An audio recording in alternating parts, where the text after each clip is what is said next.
Ngayon po ay magluluto tayo ng pinangat. Pero bago tayo magsimula ng pagluluto ay manghuhuli muna tayo ng maliliit na alimango or ulok. Ang tawag po nito sa Ligao City. So papunta po tayo ng Sapa pero umaakyat muna tayo ng bundok. At eto, pababa naman tayo ng bundok. Kasi yung Sapa ay nasa baba ng bundok. Ayan, eto na yung ating Sapa. So, manghuhuli tayo ng ulok o yung maliliit na parang alimango na din. Ayan. Nanguhuli na po ako.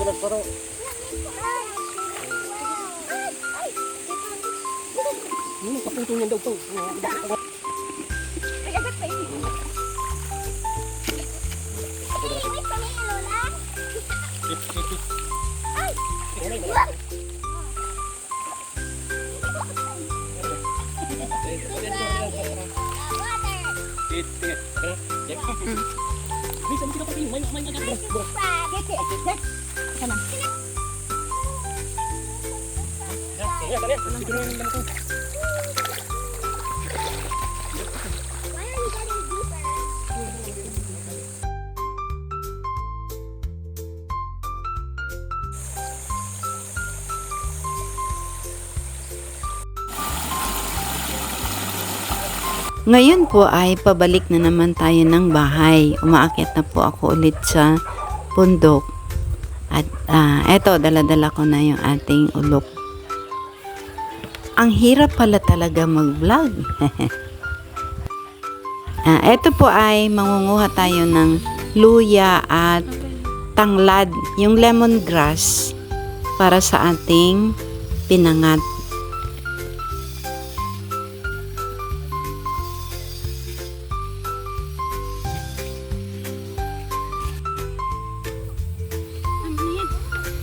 Ito po yung tanglad or yung lemongrass.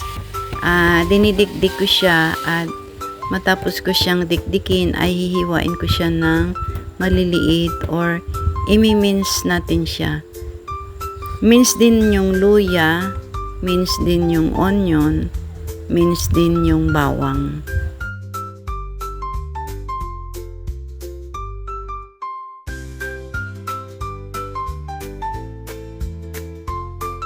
Ito po yung nahuli naming maliliit na alimango at nililinis ko siya. Tanggalin natin yung parang bituka niya. At pagkatapos ito ay didikdikin ko siya. Ayan, tinatanggal ko po yung laman.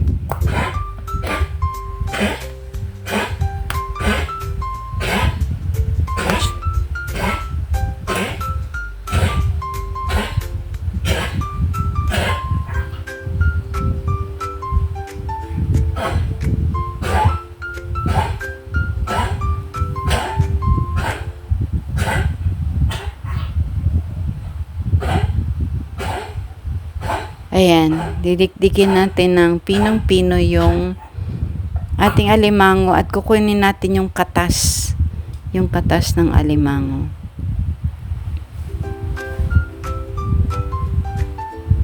Ayan, kinukuha ko na po siya.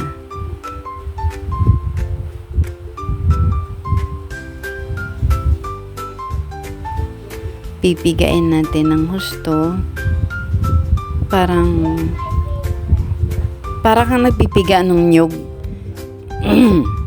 Sasalain and then pipigain. Tapos ito po yung pangalawang pagdikdik niya. Kasi dapat nga dagdagan natin ng konting tubig.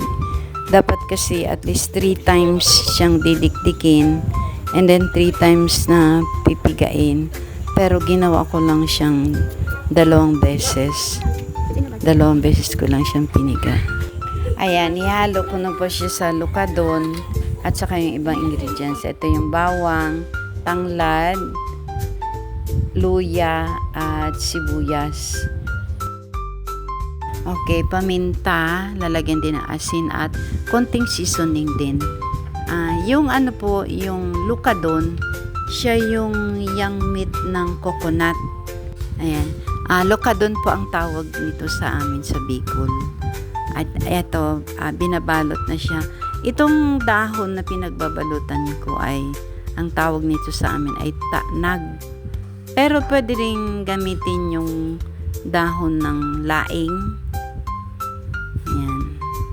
So, babalot natin siya and then tatalian natin. Ayan, tatalian.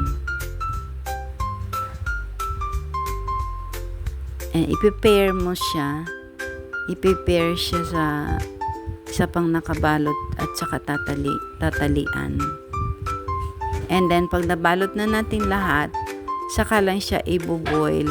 Pero, lulutuin siya doon sa gata ng nyog din.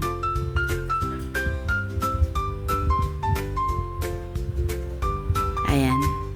Natapos na natin siyang balutin at lulutuin natin sa gata ng nyog. Ito yung gata ng nyog.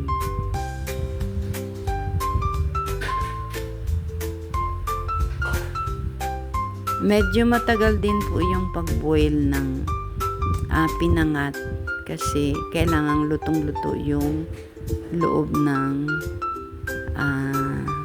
itong nakabalot sa dahon. Ayan siya. Salang natin. Ayan, naluto na po yung ating pinangat.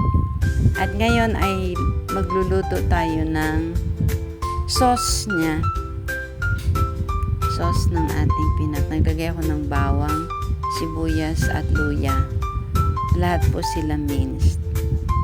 Ayan, pakukuluin lang yung ating gata. Lagyan ng konting asin. Pakuluin ng medyo matagal-tagal. And unfortunately, itong aking gata ay medyo namuo ng konti. Pero masarap pa din siya. Ayan, luto na po yung ating pinangat. Thanks for watching.